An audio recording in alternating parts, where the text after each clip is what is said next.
तो very good morning everyone. हम लोग अपनी CSEET मॉड्यूल स्पेसिफिक क्लास को आज आगे बढ़ाते हैं। हर रोज कुछ नए स्टूडेंट्स हमें ज्वाइन करते हैं, उनके लिए कि CSEET की जो मॉड्यूल रेफरेंस मटेरियल इंस्टीट्यूट ने प्रिस्क्राइब कर रखा है, अभी हम लोग वो कवर कर रहे हैं। पहले कुछ क्लासेस हो चुकी हैं और आज हम लोग एक नया टॉपिक स्टार्ट करने वाले हैं, इंटरनेशनल डिप्लोमेसी का। ठीक है, इससे पहले तक का सबको सब कुछ क्लियर है? And we will be finishing this chapter today at any cost. हम हर हालत में इसको हमें फिनिश करना ही है।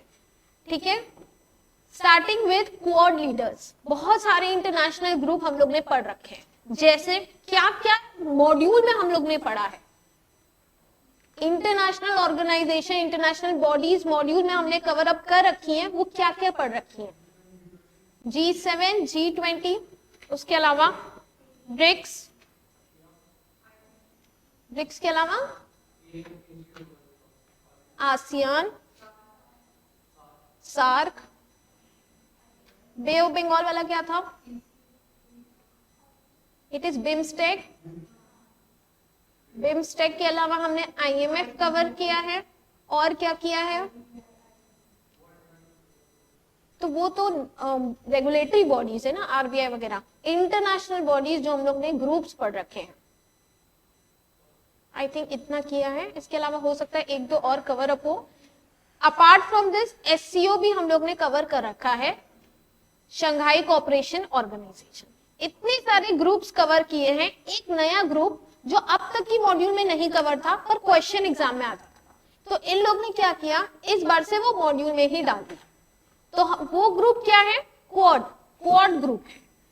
बहुत सारे फुल फॉर्म पढ़ रखे हैं। क्या किसी को पता है क्वाड में कौन कौन सी कंट्रीज कवर होती हैं? क्वाड ग्रुप में कौन कौन सी कंट्रीज कवर अप होती हैं? Q stands for, U stands for, A stands for, D stands for। यही सोच रहे हैं आप? Q से तो कंट्री का नाम भी नहीं याद आ रहा, इसीलिए हम लोग कवर नहीं कर पाए। ब्रिक्स में याद है Brazil, Russia, India, China, south Africa, पर Q से क्या हो सकता है? तो ये ऐसा ग्रुप है जिसका कंट्रीज का नाम से नहीं बनाया गया है। It is a short form of quadrilateral. Quadrilateral maths में पढ़ते थे, जिसमें 4 साइड्स होती थी। 4 साइड्स होती थी, तो वो क्वाड्रिलेटरल ग्रुप्स है। इसमें कौन कौन से नंबर ऑफ कंट्रीज कवर्ड हैं? It is US, Australia, Japan and India. कौन कौन सी कंट्रीज इसमें कवर है? US, Australia, Japan and India. अब तक की ग्रुप जो पढ़े फुल फॉर्म से याद आ जाता था, ये ऐसा ग्रुप है जिससे फुल फॉर्म से याद नहीं आएगा, इसलिए आपको इन कंट्रीज के नाम पता होने चाहिए। US, Australia, Japan and India. एक बड़ी कंट्री इसमें शामिल नहीं की गई है, that is China. And China को इस ग्रुप से बड़ी प्रॉब्लम है, काफी प्रॉब्लम है। जब भी इनकी मीटिंग होती है तुरंत चाइना का स्टेटमेंट आ जाता है, एंटी चाइना। एंटी चाइना मतलब थिंग्स या agreements that have been discussed there is something related to against China, तो वो हमेशा एंटी चाइना वर्ड यूज कर देते हैं। बट ऐसा कुछ है नहीं, थिंग्स आर डिफरेंट, सब लेट है। ठीक है, तो कहां पे थे हम लोग डिस्कस कर रहे थे कि कैसे ये एंटी चाइना कहते हैं। You have heard about China Taiwan relations. खराब रिलेशंस है उन दोनों में, चाइना और ताइवान में। इस क्वाड मीटिंग में वो इश्यू डिस्कस किया गया, यूक्रेन रशिया इश्यू डिस्कस किया गया, तो इन सबको लेकर ये एंटी चाइना बोल देता। तो कुछ ऐसे ग्रुप्स फॉर्म हुए हैं जिसमें एक बड़ी कंट्री को छोड़ दिया गया, तो वो इसको उनके अगेंस्ट ले लेती है। अब ऐसे तो कहा जाए इंडिया भी किसी एक ग्रुप का पार्ट नहीं है। किसका पार्ट नहीं है इंडिया? G7 का पार्ट नहीं है इंडिया, और आसियान का भी पार्ट नहीं है। तो क्या हम ये बोल दें कि G7 वाले एंटी इंडियंस हो गए या जो भी? नहीं, कुछ ग्रुप स्पेसिफिकली उन कंट्रीज रिलेटेड, उनकी कल्चरल प्रमोशन, उनका ट्रेड प्रमोशन के लिए बनाया। आप उसको एंटी किसी कंट्री के अगेंस्ट नहीं बोल सकते। यही बात हुई क्वाड लीडर्स की। क्वाड में 4 बड़े देश शामिल हैं, जैसे अब तो नाम याद हो जाना चाहिए, US, Japan, India, Australia. Done. तो स्टार्ट करते हैं हम लोग। एक हिंट दे दी कि इस क्वाड लीडर्स में क्या होता है, क्या डिस्कशन हुआ, क्या अभी रिसेंट क्वाड की कोई समिट हुई है, वो सब पढ़ेंगे इसमें। अंडरलाइन करते चलेंगे सब साथ में। Quad leaders summit, prime minister Narendra Modi visited US in September 2021 for first in person quad leaders summit. I again told you, हर बार जरूरी नहीं है हर साल मीटिंग हो, कभी कभी बीच में एक ब्रेक भी आ जाता है। During this visit, a bilateral meeting was held in US President Joe Biden. PM Modi was on a 3-day visit to US and his first official visit. क्या इसमें कुछ एग्जाम पर्पस रेलिवेंट लग रहा है कि एग्जाम में कुछ भी इनसे पूछा जा सकता है? नहीं। कंट्रीज का नाम आपको पता चल गया। अब हमें पढ़ना यह है कि अब कौन सी मीटिंग हुई थी। It is 2022 summit. तो लिखो सब नोट्स में, क्वाड की 2022 समिट क्या है। जो नए बच्चे हैं उनके लिए समिट का मतलब क्या होता है, मीटिंग होता है। Summit stands for meeting. Quad 2020 summit कहां हुई है, Tokyo Japan. It was held between 24 May 2022। Tokyo Japan में ये मीटिंग हुई थी। एक होस्टिंग कंट्री रहती है हमेशा।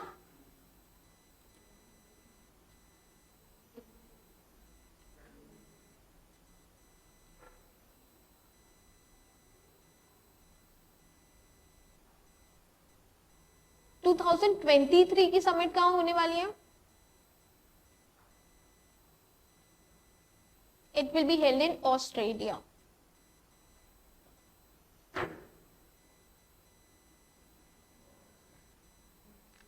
Now, what are the issues that were covered in 2022 meeting? कौन से इश्यू डिस्कस किए 2022 की मीटिंग में? It was first China Taiwan.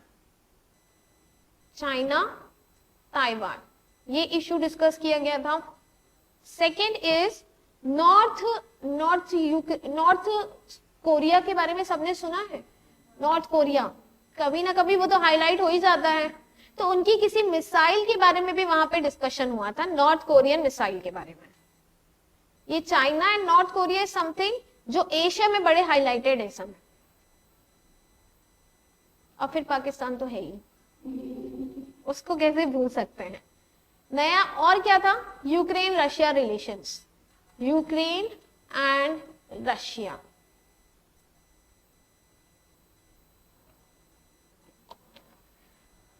ये तो रही इस मीटिंग 2022 की मीटिंग में ये टॉपिक्स के बारे में डिस्कशन हुआ। पर कुछ क्वाड की खासियत ये थी कि क्वाड में, अच्छा आपने बहुत सारे व्लॉग्स देखे होंगे, कुछ स्टूडेंट्स बाहर चले जाते हैं, लाइक कोई कनाडा जा रहा है, कोई इंडियंस जर्मनी चले जाते हैं, कोई ऑस्ट्रेलिया जा रहे हैं पढ़ने के लिए। एंड देखा जाए वो उतनी फाइनेंशियल बैकग्राउंड से भी नहीं होते हैं पर चले जाते हैं। तो वो कैसे जाते हैं, स्कॉलरशिप से जाते हैं। स्कॉलरशिप मतलब गवर्नमेंट भेजती है कि आप दूसरे कंट्री की चीजें ये सीख के आइए, तो स्कॉलरशिप पे जाते हैं। बहुत सारे यूट्यूब पे ब्लॉग ऐसे बने रहते हैं, ठीक है।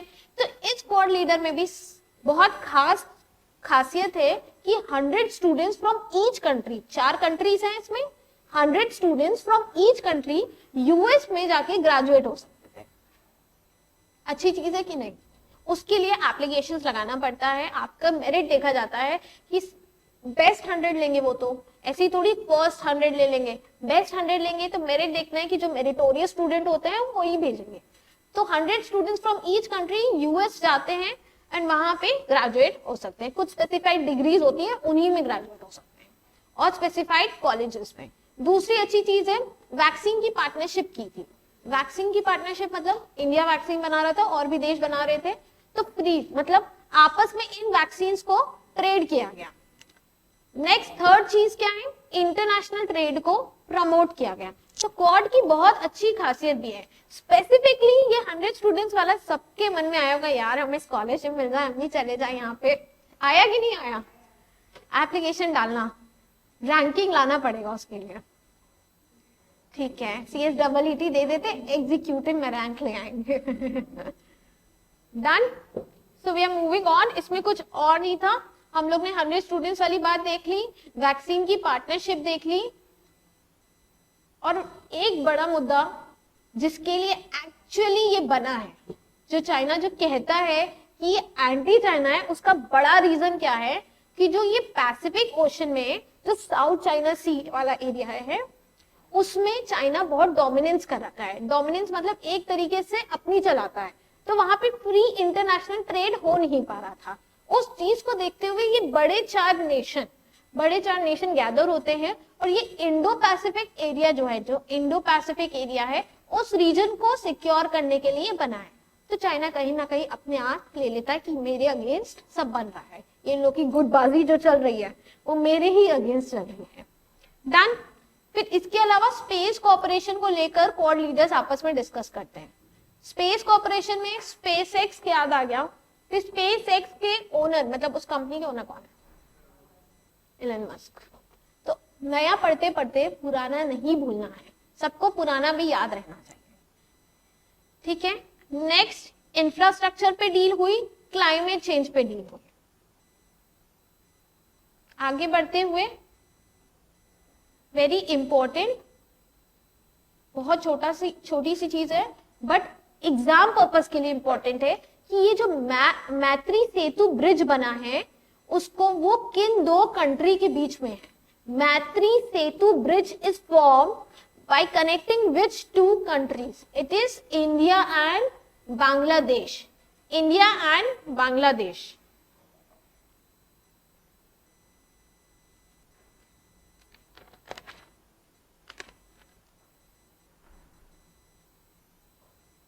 डन। इस मैत्री सेतु ब्रिज को गेटवे ऑफ नॉर्थ ईस्ट भी बोला जाता है। क्या बोलते हैं? Gateway of north east. सब अपनी कॉपी में लिखते चलेंगे, गेटवे ऑफ नॉर्थ ईस्ट।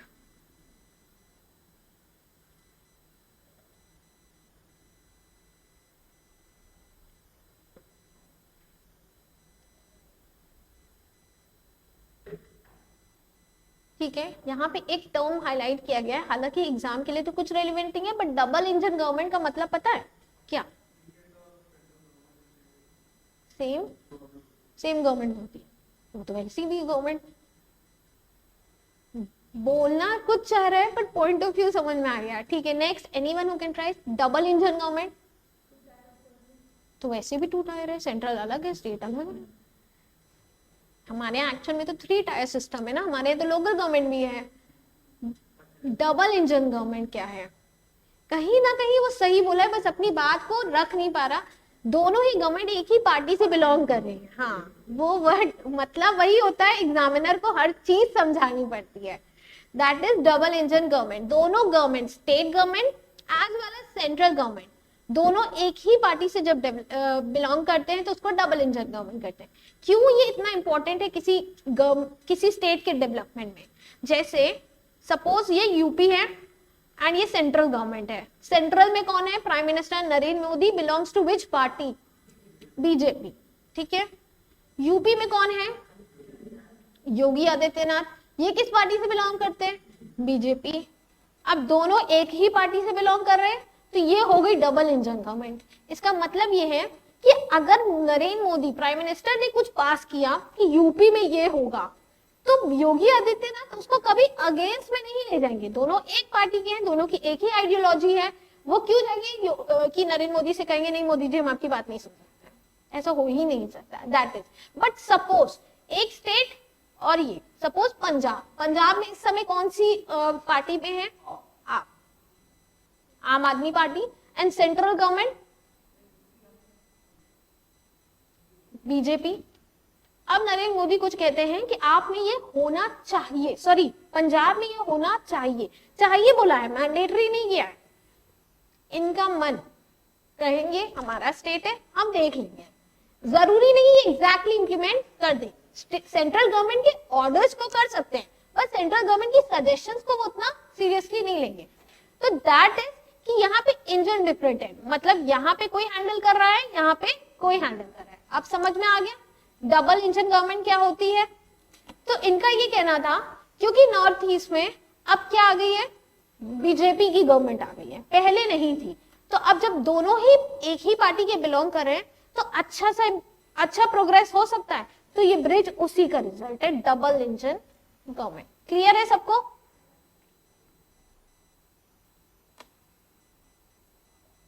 बहुत सिंपल सा क्वेश्चन आता है, मैत्री सेतु ब्रिज किन दो कंट्रीज के बीच में? It is India and Bangladesh.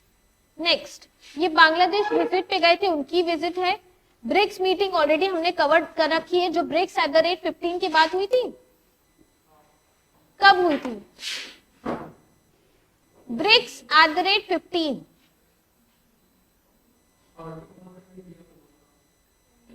ये जो लास्ट समिट इंडिया में हुई थी उसकी थीम है 2021। What about 2022? उसकी थीम क्या थी? थीम थी क्या? नहीं नहीं नहीं, पेज पलटो सब, जल्दी जल्दी अपने नोट्स में देखो। 2022 ब्रिक्स की थीम क्या है? क्या थी?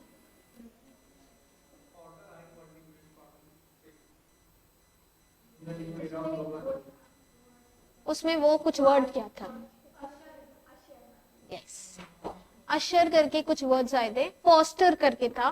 तो आपको अगर पूरी थीम नहीं याद रहती है कोई बात नहीं, एमसीक्यू बेस्ड एग्जाम है, कीवर्ड याद होना चाहिए। कीवर्ड ढूंढो, ये वाला वर्ड किसमें है, बस अंडरलाइन कर दिया। BRICS at the rate 15 India की समिट में हेल्ड हुई थी, जो कि 2021 में था। I am again saying don't get confuse, क्योंकि ये बहुत ज्यादा हाईलाइटेड था। नेक्स्ट आगे बढ़े, आर्ट एंड कल्चर, ये ई बुलेटिन में कवर्ड था। लास्ट अटेम्प्ट की ई बुलेटिन में कवर्ड था। ई बुलेटिन मतलब CSEET का एक मंथली मैगजीन भी आता है। जब आप ये मॉड्यूल डाउनलोड करोगे उसके साथ साथ CSEET की एक मंथली मैगजीन भी आती है, उसको ई बुलेटिन कहते हैं। इस ई बुलेटिन में ना मंथ की जो भी मोस्ट हाईलाइटिंग न्यूज होती है उसमें डाल देते हैं। तो ये भी एक हाईलाइटेड न्यूज थी, जो श्री रामानुजाचार्य की जो बहुत बड़ी सी मूर्ति बनी है, सुना तो होगा। अरे उस टाइम पे तो फोटोज बहुत वायरल हुई थी, बहुत सुंदर बनी है, उसी के बारे में, जिसको स्टैचू ऑफ इक्वालिटी भी बोला, स्टैचू ऑफ यूनिटी भी सुना तो है। वो किसकी स्टैचू है? सरदार वल्लभ भाई पटेल। तो question is, statue of equality किसकी स्टैचू है? It resembles what? Shri Ramanujacharya.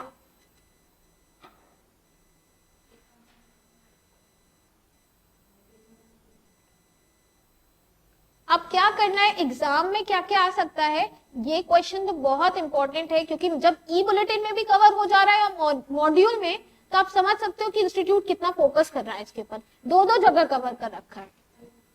तो यहाँ पे साइड में नोट्स बनाएंगे स्टैचू ऑफ इक्वालिटी के बारे में, यहाँ हेडिंग लिख देंगे, और जितने टू द पॉइंट्स है सब साइड में लिखेंगे। पहला, ये स्टैचू है श्री भक्ति सेन। भक्ति सेन कुछ भी आ सकता है, एक्चुअली दो सेन्स हुआ करते थे, सूफी सेन एंड भक्ति सेन। तो यहाँ पे भक्ति सेन अंडरलाइन करना है and Shri Ramanujacharya word underline करना है।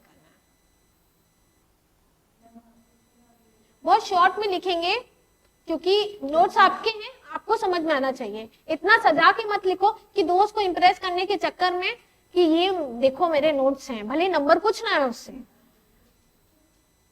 आपके नोट्स इतने शॉर्ट होने चाहिए कि सिर्फ आपको समझ में आ सके। Who promoted the idea of equality in living, including faith, caste, and creed? On the one hand, he is a saint of rich sannyas tradition.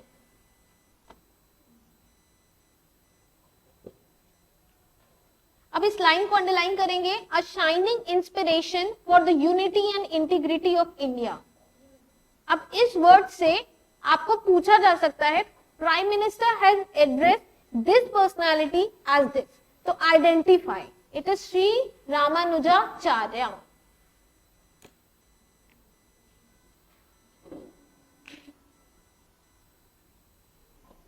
Next, ठीक है, 1000 बर्थ एनिवर्सरी सेलिब्रेट की गई थी, ये लाइन अंडरलाइन करना है। 1000, जब कुछ भी 100, 150th, 1500 जो ऐसे हाईलाइटेड होते हैं, इनको जरूर पढ़ना चाहिए।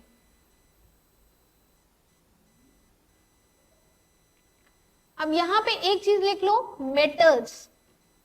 ये जो मूर्ति बनी है ये पंचोला से बनी है, पंचलोहा, पंचलोहा से बनी है। तो क्या क्या है ये? 5 metals, gold, silver, copper, brass and zinc. Gold, silver, copper, brass and zinc.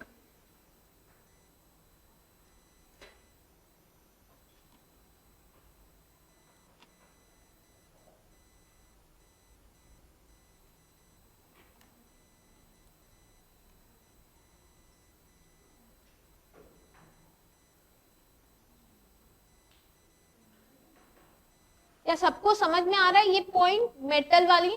ये जो स्टैचू बना है ये किस 5 मेटल से बना है? Gold, silver, copper, brass and zinc.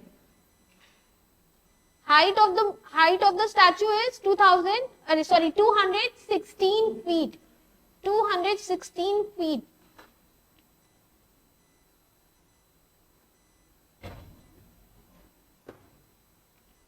Done.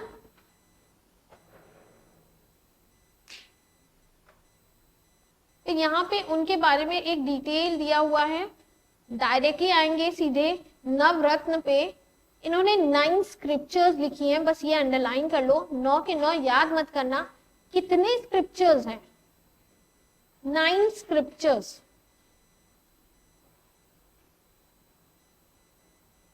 Done.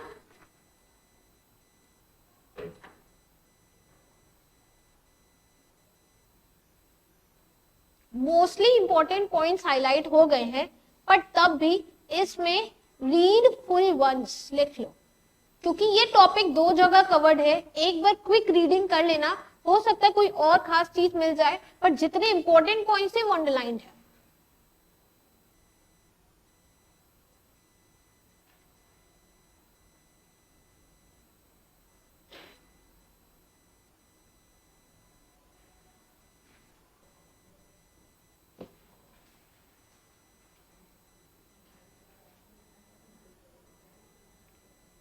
Next topic is world heritage sites.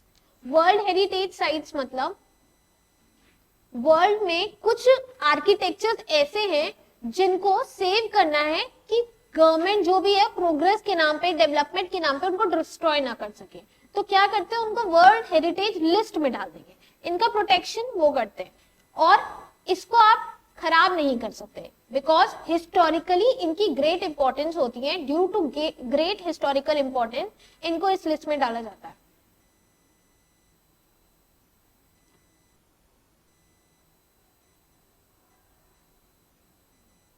ठीक है, अब पढ़ना क्या है, ये तो एक शॉर्ट चीज थी कि क्यों क्या है ये वर्ल्ड हेरिटेज साइट्स।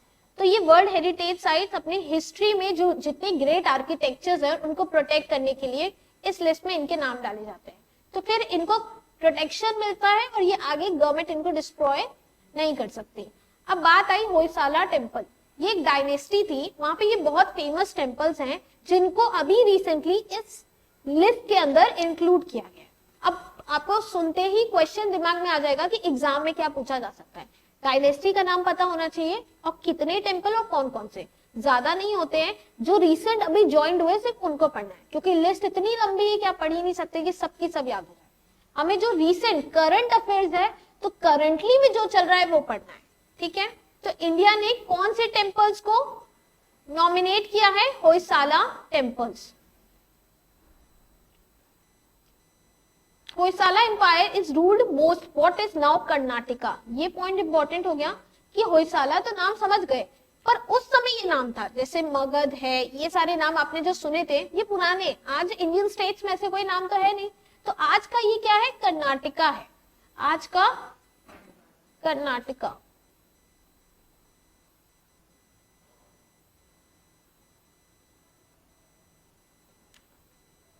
अब फर्स्ट लाइन पे वापस आते हैं, ये रीजन बताना जरूरी था इस वजह से। ये फर्स्ट लाइन अंडरलाइन करना है। On 31st January 2023, 3 Hoysala temples. 3 word को अंडरलाइन करेंगे, 3 होयसाला टेम्पल्स। चेन्नकेश्वर टेम्पल बेलूर में, होयसालेश्वर टेम्पल हालेबेदु में एंड केशव टेम्पल सोमनाथपुर में। तो ये कहाँ पे स्टेट है ये नहीं, तीनों के नाम आपको पता होना चाहिए. इन कर्नाटका वर नॉमिनेटेड.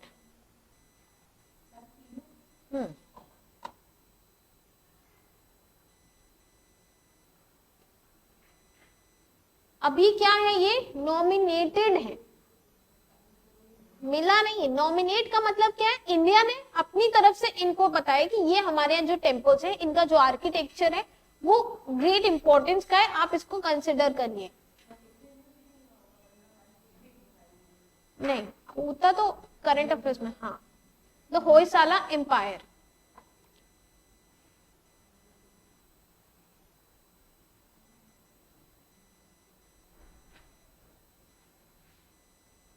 नेक्स्ट आते हैं सीधे एजुकेशन पे. ये इतना इंपॉर्टेंट नहीं है क्योंकि ये परीक्षा पे चर्चा है, बट ये सेल्फ रीडिंग के लिए बहुत अच्छा है. जब आप डिमोटिवेट हो पाएगा नहीं हो पाएगा, समझ में नहीं आ रहा, करे कि ना करे, तो ये परीक्षा पे चर्चा है. परीक्षा पे चर्चा में सीधे नो टू पीयर एग्जाम्स, ये सेल्फ रीडिंग के लिए इंपॉर्टेंट है. एग्जाम में परीक्षा पे चर्चा नहीं होता, पर हाँ परीक्षा पे चर्चा करता कौन है, प्राइम मिनिस्टर नरेंद्र मोदी. इसको सेल्फ रीडिंग के लिए अच्छा है, ये पढ़ना भी चाहिए जब बहुत ज्यादा डर लगे. ठीक है, नेक्स्ट आते हैं, ये नेशनल एजुकेशन पॉलिसी के बारे में है. कुछ पॉइंट्स हाईलाइट कर लेते हैं इसमें.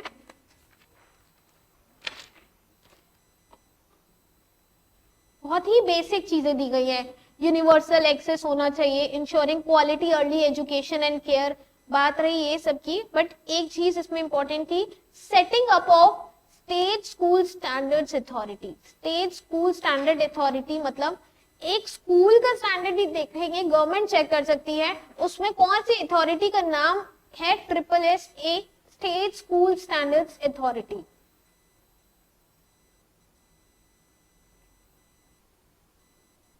दूसरी चीज ये इंपॉर्टेंट थी, multilingualism of and Indian languages को प्रमोट करना.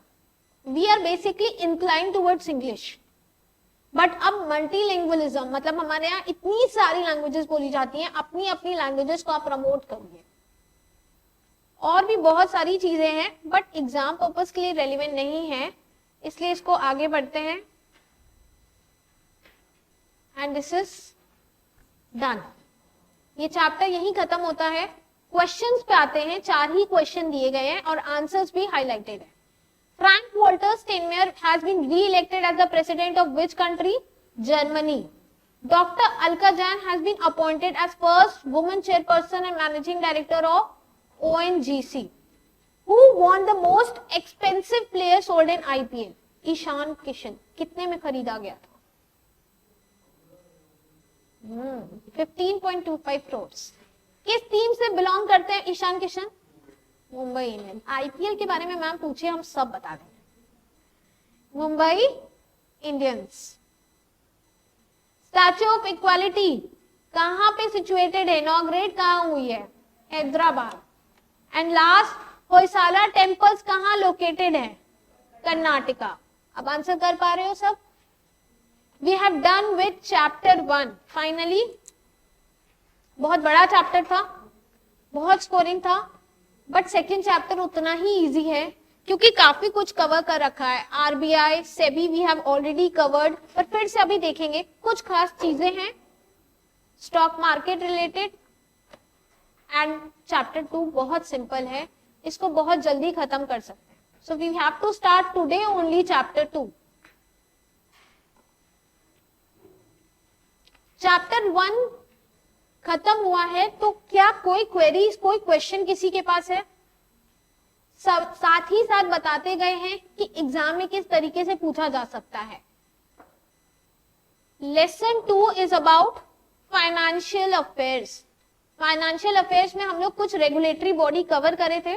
RBI के बारे में कवर किया है, सेबी के बारे में. अच्छा, RBI के बारे में जब पढ़ रहे थे तो एक चीज सुनी थी कि इनका हेडक्वार्टर शिफ्ट हुआ था. कहां से कहां शिफ्ट हुआ था? कलकत्ता से मुंबई कि कलकत्ता से दिल्ली कि मुंबई टू कलकत्ता? अब आदत हो गई है, अब आप डरा लीजिए कितना भी डराना है, हम अपना आंसर नहीं बदलेंगे. 100% मेजॉरिटी के साथ कलकत्ता टू मुंबई आंसर है. यहीं से ये शुरुआत भी होती है। आरबीआई वॉज एस्टैब्लिश्ड ऑन 1 अप्रैल 1935। सेबी कब हुआ था? Good. In accordance with the provisions of RBI Act 1934, the central office was established in Calcutta but permanently moved to Mumbai. तो ये लाइन इंपॉर्टेंट थी और यहाँ पे अगर हम इस तरीके से लिखें कैलकाटा टू, अब यहाँ पे स्पेस कम है पर आप ऐसे लिखना कि इसी के एरो के आगे आए मुंबई, तो याद रहेगा Calcutta to Mumbai. The originally private owned since nationalization 1949, RBI is fully owned government of India. हाँ, RBI government of India, central bank है, एपेक्स बैंक है। अब बात आती है फंक्शंस की। इतना इजी क्वेश्चन एक्सपेक्टेड नहीं है, एक्सपेक्टेड ये है which of the following is not the functions of RBI। आप नॉर्मल सेंस में बिना देखे अगर आरबीआई के कुछ फंक्शंस बताओ कि आरबीआई सबसे बड़ा काम क्या करता है, करेंसी इशू करना, पैसे की बात आती है। हाँ, regulators of bank, advisory body, सब देख रहे हैं, वेरी गुड। मॉनेटरी अथॉरिटी है, सुपरवाइजरी है, मैनेजर ऑफ फॉरेन एक्सचेंज है, इश्यू ऑफ करेंसी है, रेगुलेटरी एंड रिलेटेड फंक्शन। मतलब ये तो ब्रॉड हेडिंग्स है। आरबीआई इनसे बहुत बड़ा है, बहुत बड़ा है, and there are numerous roles that have been played by RBI. Some of the main functions of RBI are monetary authority, implements and monitors the monetary policy. जितनी बैंक पॉलिसीज आती है सब कहीं ना कहीं मॉनिटर कौन करता है? RBI. Regulator and supervisor of financial system. RBI is very strict. अगर आपके साथ आजकल तो उस पे भी, टेलीविजन पे भी कई बार आता है कि अगर बैंक ना सुने तो आरबीआई सुनेगा। केबीसी में अमिताभ बच्चन बोलते रहते हैं कि बैंक नहीं सुनता तो आरबीआई को बताइए। Manager of foreign exchange, issue of currency,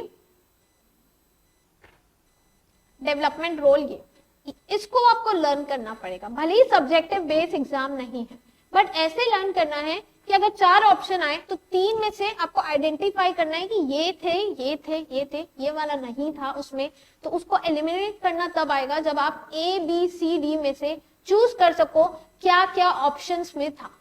तो ये पढ़ना पड़ेगा, इसको लर्न करना है। और आई थिंक जब आप लोग बीकॉम वगैरह का एग्जाम दोगे तो उसमें भी कहीं ना कहीं ये सब कवर होगा ही।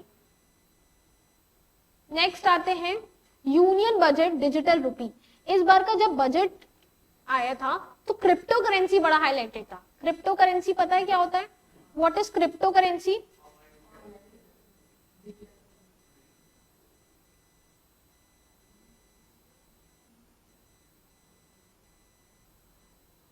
Online students, Janvi, Hemant, what is cryptocurrency? Any one example of cryptocurrency? Cryptocurrency क्या होता है या फिर कोई एग्जांपल ऑफ क्रिप्टोकरेंसी बता पाए? उसके अलावा नहीं पता। क्रिप्टोकरेंसी के कोई एग्जांपल्स?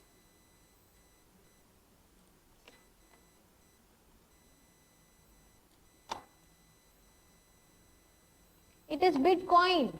इतना इजी क्वेश्चन था तो ठीक है, गवर्नमेंट ने भी आइडेंटिफाई किया क्रिप्टो करेंसी। अब अच्छा, असली में मतलब पता है व्हाट इज क्रिप्टो करेंसी? सुनते तो हैं बिटकॉइन नाम की कोई चीज है, पर कभी समझ में नहीं आता ये है क्या। ऑनलाइन, तो ऑनलाइन करेंसी तुम्हारे बैंक में भी होती है, इसके में और फिर अमाउंट में क्या डिफरेंस है?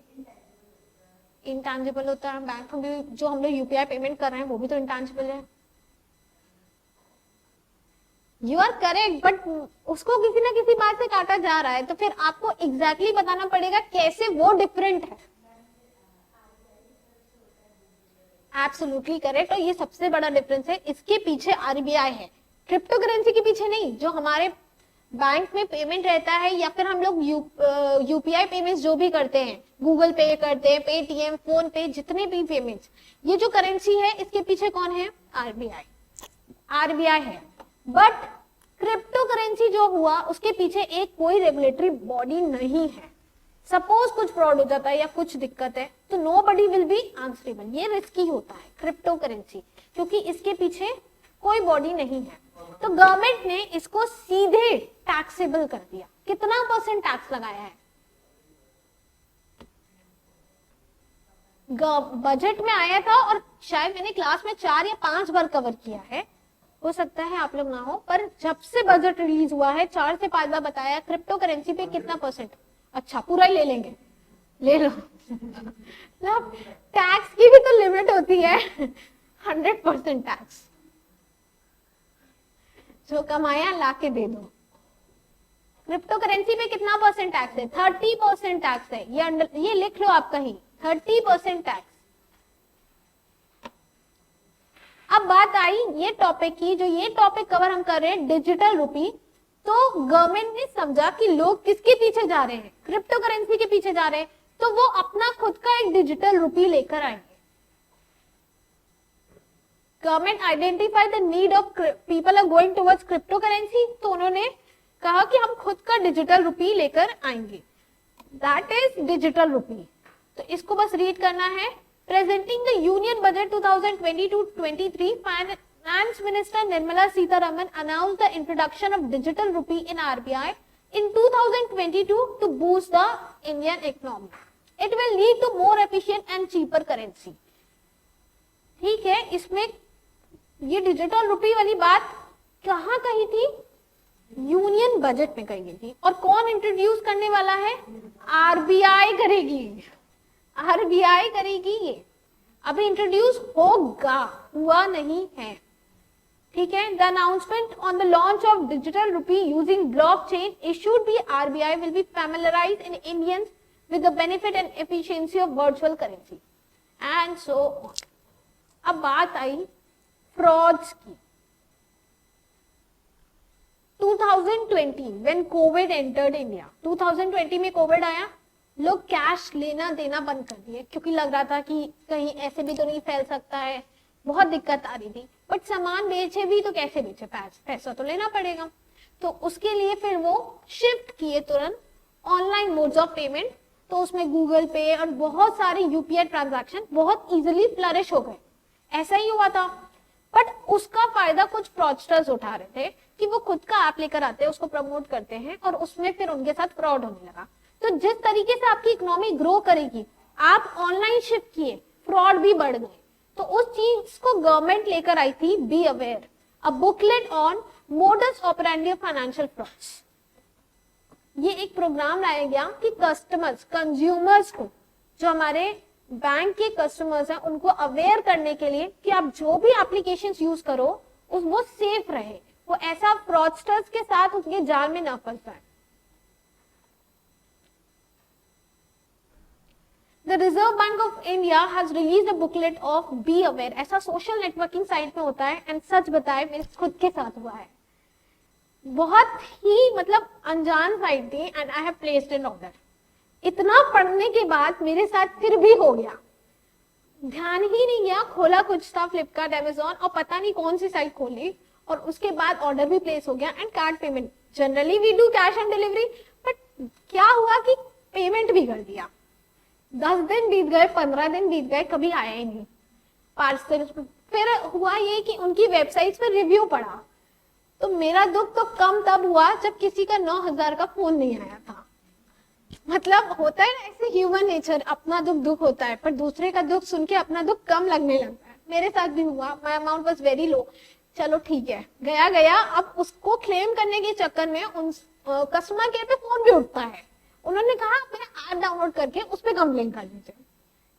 उनका ऐप का रिव्यू भी मैंने पढ़ा एंड समझ में आ गया कि ये पूरा ही बैंक अकाउंट खाली करवाने के में है। तो फिर सोचा कि जो गया सो गया, it was nearly less than 1000। तो मुझे लगा अब जो गया गया, अब कुछ कर तो सकते नहीं, पर और आगे ना ये बात बढ़े तो उसको वहीं पे छोड़ दिया।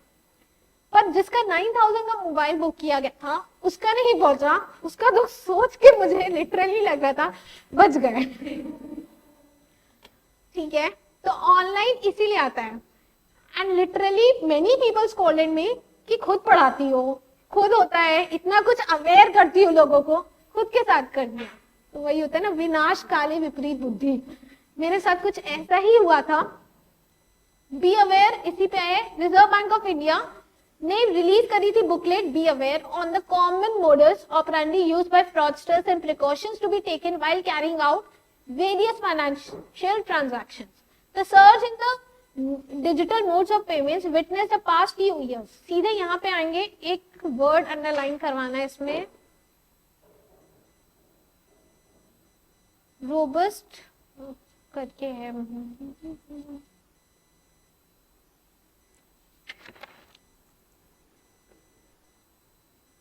यहाँ पे रूट कॉज, यहां से अंडरलाइन करना है। A root cause analysis of the complaints received at Ombudsman Office and Consumer Education Protection Cell or RBI revealed that shifting of confidential information by the customer knowingly or unknowingly is one of the major causes of losing his finance. इसमें एक word है Ombudsman Office. Ombudsman Office क्या होता है? Exactly like customer care. हाँ, but ये RBI का है, तो Ombudsman Office ये डिटेल्स रखता है कि आखिर इतने फ्रॉड्स हुए क्यों हैं। तो ये शेयर किया गया कि कस्टमर्स ने खुद अपनी वैल्यूएबल इंफॉर्मेशन दी थी। आपके अकाउंट से ऐसी कोई पैसे नहीं ले सकता जब तक आप ओटीपी ना शेयर करें। और मेरे जैसे, मैंने तो पूरा ही पेमेंट खुद ही दे दिया था, तो जब तक आप अपनी तरफ से एक स्टेप नहीं लेंगे वो आपको नहीं परेशान करें। तो ये कारण आया था कि आपने खुद की कॉन्फिडेंशियल इंफॉर्मेशन शेयर की है। अब फिर ये हुआ तो हुआ, पर फ्रॉड बढ़ते जा रहे थे, तो समझ में आया कि lack of education, lack of awareness था। लोगों को बताना था कि नहीं, शेयर नहीं करना है। उसीलिए केबीसी में अक्सर होता है ना, अपना ओटीपी किसी को ना बताएं, ये कहानी है। तो ऑम्बड्समैन वर्ड को बस अंडरलाइन करना है। ई बुलेटिन में जो इससे पहले अटेम्प्ट था, इसके ऊपर भी पूरा एक आर्टिकल दिया था, स्टैच्यू ऑफ लिबर्टी के पास भी था, इसमें भी हर मंथ आती है, इसलिए ऑम्बड्समैन कवर्ड था उसमें। Next, UPI payment kick start, इसमें बस इतना ही लिखा है कि जब जनवरी में 2022 में ईयर स्टार्ट होता है तो ऑन एन एवरेज जैसे 6.3 लाख करोड़ का यूपीआई ट्रांजैक्शन होता है, बट जनवरी में सीधे 8.32 लाख करोड़ का हुआ था। तो एक किक स्टार्ट दिया गया था कि यूपीआई ट्रांजैक्शन कितना बढ़ गया है। यूपीआई का फुल फॉर्म क्या किसी को पता है? एक सेकंड, इधर से कोई ट्राई करेगा। यूपीआई का फुल फॉर्म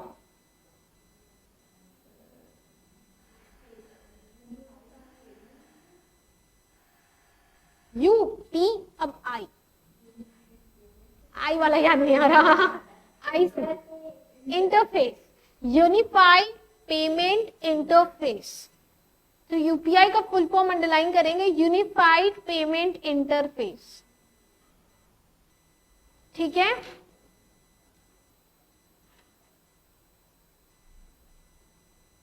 अब Sikkim government inclusion of Sikkim state cooperative bank in second schedule. जो शेड्यूल कमर्शियल बैंक्स होती हैं उसमें सिक्किम स्टेट कोऑपरेटिव बैंक्स को इंक्लूड किया गया है। Direct question, which cooperative bank has been recently included in the second schedule of RBI? Sikkim State Government, Sikkim State Cooperative Bank.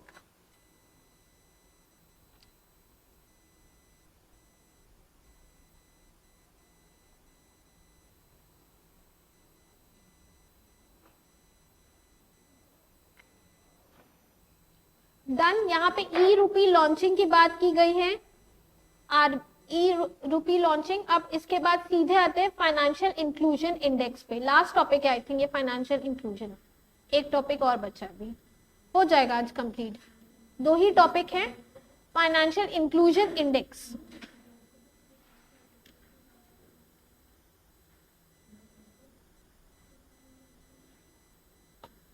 अब बात आती है what is financial inclusion index, मतलब कितने लोग इक्विटेबल मतलब इक्वली एक्सेस कर पाते हैं फाइनेंशियल एक्टिविटीज में। जो ऑनलाइन है एक्टिविटीज कंट्री में, कितने लोग इसको एक्सेस कर पा रहे हैं। मतलब करना तो चाहते हैं पर कोई प्रॉब्लम है, सपोज या तो अवेयरनेस नहीं है, आता नहीं है, या फिर टेक्नोलॉजी की दिक्कत है, कुछ भी हो, कितने एक्सेसिबल हैं और कितने एक्सेसिबल नहीं है, इसकी पॉइंटिंग आउट होती है। आपको लग रहा है ये तो सभी कर पाते हैं, पर इंडिया में कुछ इतने रूरल एरियाज है जहां तक अभी ये चीज उतनी फ्लरिश नहीं हुई है। लोगों को डर लगता है, लाइक मेरे पेरेंट्स भी, हम लोग में ऐसा होता है कि जनरली वो लोग ऑनलाइन चीजें उतनी पसंद नहीं करते हैं, तो 0 to 100 की पॉइंट्स दिए जाते हैं, 0 to 100 पॉइंट्स। 0 को हम एक्सक्लूडेड मान लेते हैं कि ये पूरा ही इनके एक्सेसिबल है ही नहीं, और 100 को हम फुल्ली इंक्लूडेड मान लेते हैं। तो इंडिया कहाँ लाई करेगा? फुल्ली इंक्लूडेड, फुल्ली एक्सक्लूडेड, कहाँ? बीच में।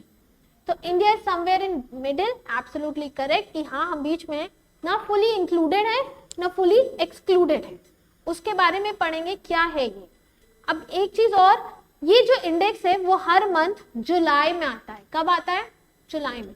क्या होता है, जैसे पूरे साल 1 अप्रैल का 31 मार्च तक का डेटा लेकर उसको एनालाइज किया जाता है, और एनालाइज करके रिपोर्ट कब लाते हैं? जुलाई में रिलीज करते हैं।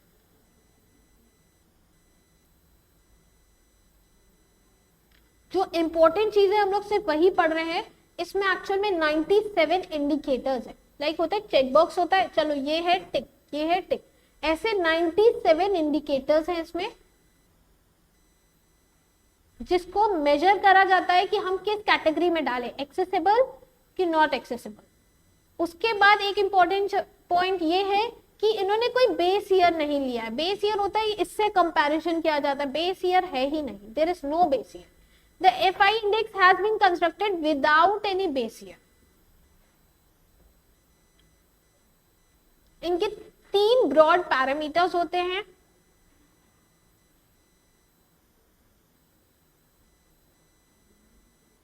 क्या क्या है? एक्सेस, यूसेज और क्वालिटी। अब सबका परसेंटेज भी लिखा है, access, usage and quality. Done.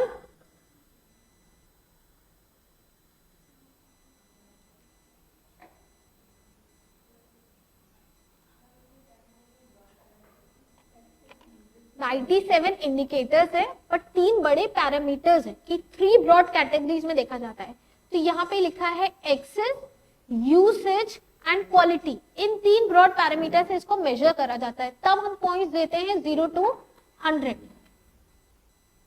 जो हमारा एनुअल एफआई इंडेक्स रिलीज हुआ है वो कितना है? 53.9। 2017 में इससे 43 था। पर सही बताए तो कोविड के बाद से ज्यादा फ्लरिश हुआ, तो उसके बाद 43 से अब जंप करे हैं 53.9 पे। अभी भी कम है?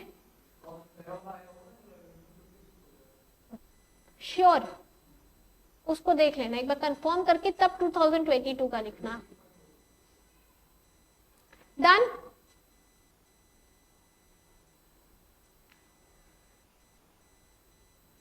इसमें कुछ खास नहीं है, बस जो अंडरलाइन कराने वाली चीजें वही करेंगे। एक ग्रीन बॉन्ड्स अंडरलाइन करना है। अब एक एक करके पॉइंट्स डिस्कस करते हैं क्या है ये। Current development in stock market. Stock market में कुछ ना कुछ चेंजेस होती रहते हैं। ग्रीन बॉन्ड्स आई थिंक आपने पढ़ा होगा कहीं ना कहीं। What are green bonds? कभी सुना है ग्रीन बॉन्ड्स के बारे में? गोल्ड बॉन्ड होता है, ऐसे बहुत सारे बॉन्ड्स बनते हैं, उसमें एक टाइप का बॉन्ड होता है green bonds. What are green bonds? Green से समझ में आ रहा है किसकी तरफ इंडिकेट कर रहा है? ग्रीन इन्वायरमेंट, इन्वायरमेंट की तरफ। ग्रीन मतलब ग्रीनरी, ठीक है। Environment for mobilising the green infrastructure. ऐसे बॉन्ड जो जिसका पैसा ग्रीन इंफ्रास्ट्रक्चर में यूज हो, या फिर हम कह सकते हैं इन्वायरमेंट फ्रेंडली इंफ्रास्ट्रक्चर में ही यूज होगा। तो कहीं ना कहीं आपको लगता है ना कि कहीं ऐसी जगह इन्वेस्ट ना हो कि हो सकता है गवर्नमेंट आगे बैन कर दे या फिर गवर्नमेंट कुछ कंडीशंस लगा दे। ये सबसे सेफर चीज है, गवर्नमेंट इसको प्रमोट कर रही है कि ग्रीन चीजों में आप इन्वेस्ट करिए। तो this are good bond, green bonds. एक इनके बारे में ये क्वेश्चन एसएससी में आया था, ये एसएससी का क्वेश्चन है, डायरेक्ट पूछा था कितना एलोकेशन हुआ है overall investment in economy. Overall investment in economy कितना है? 1 लाख करोड़। ठीक है, डायरेक्ट क्वेश्चन एसएससी का था। Allocation of rupees how much to assist state in capitalizing overall investment in economy. फिर बजट कितना एस्टिमेट है, revised estimate, total expenditure, physical deficit, ये सारे रेट्स आपको याद करने पड़ेंगे। Learn it. Introduction of digital rupees already covered कर रखा है। डेटा तो बहुत सारा है, जो इंपॉर्टेंट है वही अंडरलाइन करवाएं। Investor charter covered earlier, we have already covered investor charter. Dos and don'ts पढ़ा था, राइट्स एंड रिस्पॉन्सिबिलिटीज पढ़ा था, याद आया कुछ? नेक्स्ट, सारथी ऐप कौन लॉन्च करा है? Confusion SBI, SEBI and RBI में होता है, सेबी और RBI. With a view to empowering investors with knowledge about securities market, SEBI launched Sarthi, SEBI's mobile app for investor education. तो SEBI के मोबाइल ऐप मतलब समझ लो SEBI लिस्टेड कंपनीज के लिए, उनके लिए लॉन्च कर रहा है। तो SEBI ही करेगा, आरबीआई नहीं करेगा। जब भी स्टॉक मार्केट की बात आए तो SEBI, फाइनेंशियल ओवरऑल कंट्री की बात आए तो RBI. This app is available in both Hindi and English, Android version भी है, प्ले स्टोर, ऐप स्टोर, किसी से भी डाउनलोड हो सकता है। ऐसा लग रहा प्रचार करने आए। ठीक है, and we have completed chapter 2 also, बहुत जल्दी हो गया। Starting with multiple choice question, answer तो पता है बट कॉन्सेप्ट नहीं पता होगा। National single window system launch हुआ था, पर है क्या? National single window system launch हुआ था, आंसर पहले से ही है, जम्मू एंड कश्मीर, पर है क्या ये? What is single window system? क्या? नहीं, बिल्कुल भी नहीं। What is national single window system? किससे रिलेटेड हो सकता है? कुछ भी हल्की फुल्की नॉलेज जिसके पास हो कि किस चीज से रिलेटेड है ये नेशनल सिंगल विंडो सिस्टम, कुछ किसी को आइडिया नहीं? ये रिलेटेड है इन्वेस्टर्स मतलब अप्रूवल्स के लिए। फॉर एग्जाम्पल, एक कोई भी पर्सन जो इंडिया में बिजनेस स्टार्ट करना चाहता है, तो उसकी बिजनेस के अकॉर्डिंग उसको बहुत सारी जगह से परमिशन लेनी पड़ती है। गवर्नमेंट से भी परमिशन लेनी पड़ती है, सीसीआई भी हो गया, और बहुत सारी जगह होती है रेगुलेटरी अथॉरिटी जिससे उसको परमिशन लेनी पड़ती है। कितनी बार होता है एक ही डॉक्यूमेंट सब जगह मांगा जाता है। अगर आप फॉरेन एक्सचेंज कर रहे हो तो फेमा एप्लीकेबल हो जाता है, तो उनको पता ही नहीं हमारे पास अप्रूवल कितने हैं, कैसे हमें स्टार्ट करना है। तो नेशनल सिंगल विंडो सिस्टम आया कि एक जगह जो आपने सबमिट कर दिया वो गवर्नमेंट कहेगी, वो सारी रेगुलेटरी अपने आपस में शेयर करेगी। ऐसा कुछ मैंने और भी पढ़ाया था, गति शक्ति, गति शक्ति योजना के बारे में पढ़ाया था। How many of you were there in that class? सब गायब थे? तुम नहीं थे? याद नहीं आ रहा। रेलवे ट्रैक से रिलेटेड कुछ पढ़ाया था, याद है? चलो अभी क्विक रिकैप करवा देते हैं।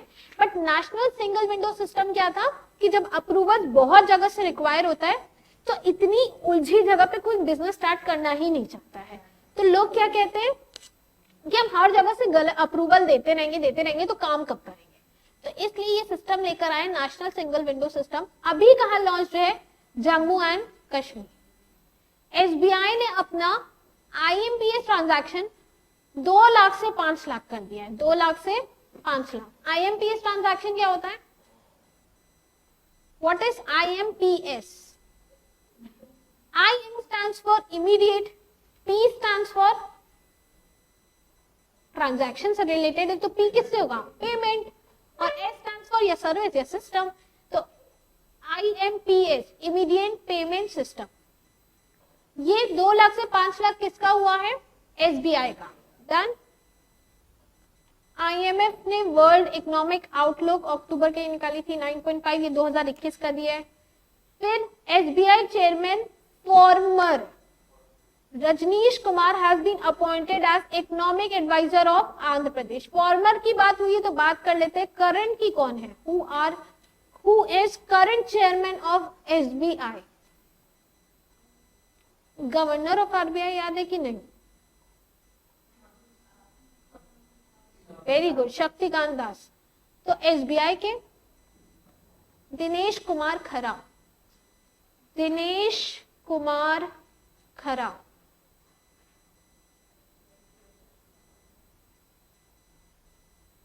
RBI has introduced financial inclusion index. What is the base year? Base year क्या है? FII का नो बेस ईयर, अभी तो जस्ट पढ़ा था no base year. and we have done with this also. Chapter 1 and chapter 2 both are now completed. ये third chapter है, ये हम लोग कल से स्टार्ट करेंगे. बट एक छोटी सी बात आई कि आप लोग ने बजट नहीं पढ़ा है, उसमें एक बड़ी चीज थी क्रिप्टो करेंसी, जिसपे 30% टैक्स वाला आपने पढ़ लिया है. बट एक और था गति शक्ति योजना, ऑलरेडी कवर्ड है पहले की यूट्यूब क्लासेस में भी, उसको देख सकते हो. पर एक छोटा सा इंट्रो दे देते, ये है क्या गति शक्ति योजना, क्या है?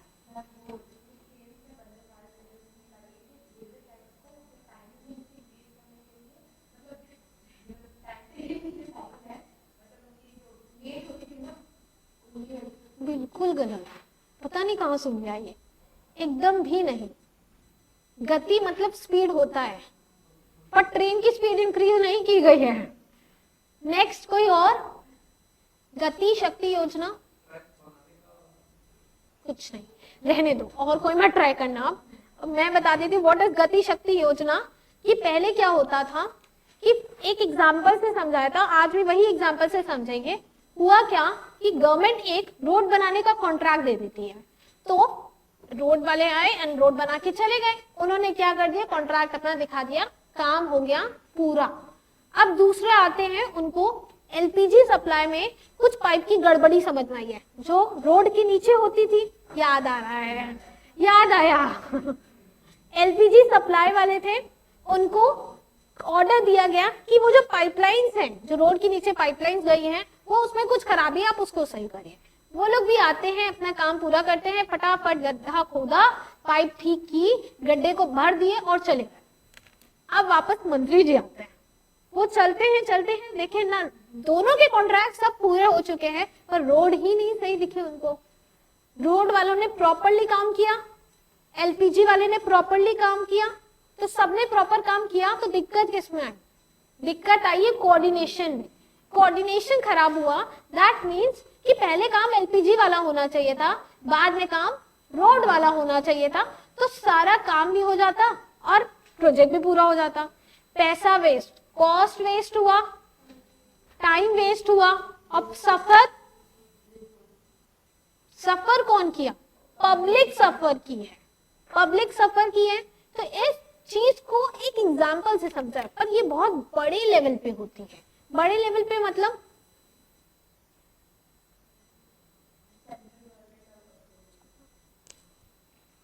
क्या हो गया, नींद आ गई?